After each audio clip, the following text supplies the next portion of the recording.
ಸ್ವಾಮಿ ನಮಸ್ಕಾರ. ನನ್ನ ಹೆಸರು ಎಚ್ ಎಸ್ ಶ್ರೀಹರ್ಷ ಅಂತ ಹೇಳಿ, ಕೊಪ್ಪ ತಾಲೂಕು, ಚಿಕ್ಕಮಗಳೂರು ಜಿಲ್ಲೆ. ಇದು ಮೊನ್ನೆ ಸಿರ್ಸಿಗೆ ಕದಂಬದರದ ಒಂದು ಕಾರ್ಯಕ್ರಮಕ್ಕೆ ಹೋದಾಗ ಬಾಳೆಹಳ್ಳಿ ಶಾಂತಾರಾಮ್ ಹೆಗಡೆ ಅವ್ರ ತೋಟಕ್ಕೆ ಹೋಗಿದ್ವಿ. ಅವರಲ್ಲಿ ಕಾಳ್ಮೆಣ್ಸ್ ಕೊಯ್ತಿದ್ರು. ಇದೊಂದು ಪ್ಲಾನ್ ಹೇಳ್ಕೊಟ್ರು ಅವರು, ಬಹಳ ಖುಷಿ ಆಯ್ತು. ನೀವು ಕಾಳ್ಮೆಣ್ಸ್ ಕೊಯ್ಬೇಕಾದ್ರೆ ಇಂಥದ್ದೊಂದನ್ನ ಬಳಕೆ ಮಾಡಬಹುದು. ಇದು ಏನಿಲ್ಲ, ಒಂದು ಪಂಚೆ ಏನಿದೆಯೋ, ಒಂದು ಮಾರು ಉದ್ದನೆದು ಪಂಚೆ ಆ ಕಡೆ ಈ ಕಡೆ ಸೇರಿಸಿ ಹಿಂಗೆ ಗಂಟು ಹಾಕಿಬಿಡ್ಬೇಕು. ಒಂದು ಗಂಟು ಹಾಕಿಬಿಡೋದು. ಇಷ್ಟೇ ರೀತಿ ಇದನ್ನ ಅಂಗಿ ಹಾಕೊಂಡಂಗೆ ಹಿಂದ್ಗಡೆಯಿಂದ ಹಾಕೊಂಡ್ಬಿಟ್ರೆ ಆಯ್ತು.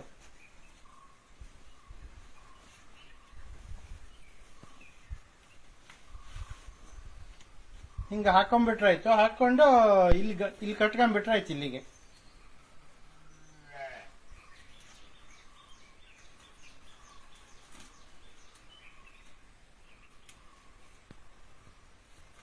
ಈಗ ಕಟ್ಕೊಂಡ್ಬಿಡೋದು. ನಾವು ಏನೈತಿ ಮೆಣಸು ಎಷ್ಟು ಕೊಯ್ದ್ರು ಇಲ್ಲಿ ತಗೊಂಡು ಈಗ ಈ ಕಡೆ ಹಾಕ್ತಿರ್ಬೋದು, ಈ ಕಡೆಯಿಂದ ಈ ಕಡೆ ಹಾಕ್ತಿರ್ಬೋದು.